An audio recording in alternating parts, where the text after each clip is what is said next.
Bonjour à tous, bienvenue sur Cuisiner Sri Lankais. Aujourd'hui, on vous montre comment faire un curry de bananes plantain.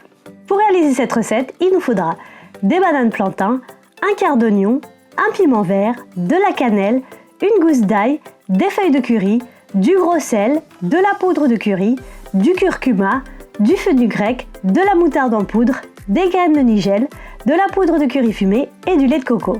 On commence par préparer un petit récipient avec de l'eau et du citron.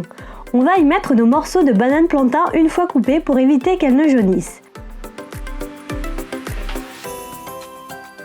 On épluche les bananes plantain.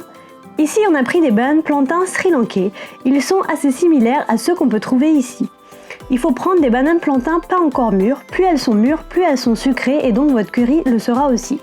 Une fois épluchées, on les coupe en diagonale comme ceci et on les met dans notre récipient.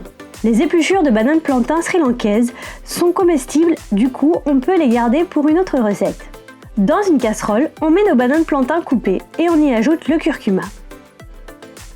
On mélange bien pour que tous les morceaux soient bien recouverts.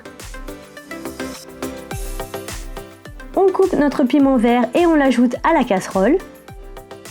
On émince notre oignon et on ajoute également. On émince la gousse d'ail et on l'ajoute au reste. On ajoute la poudre de curry, la moutarde en poudre, le fenugrec, les graines de nigel, la cannelle, les feuilles de curry et le sel. Ensuite, on ajoute 125 ml d'eau. Et on fait cuire à feu vif et à couvercle fermé pendant 10 minutes environ, jusqu'à ce que les morceaux de banane soient tendres, en veillant à mélanger de temps en temps. Pour les bananes plantain qu'on trouve en France, il faudra laisser cuire un peu plus longtemps. Quand vous arrivez à couper votre banane facilement, c'est que c'est cuit. On ajoute le lait de coco, on mélange et on laisse porter à ébullition.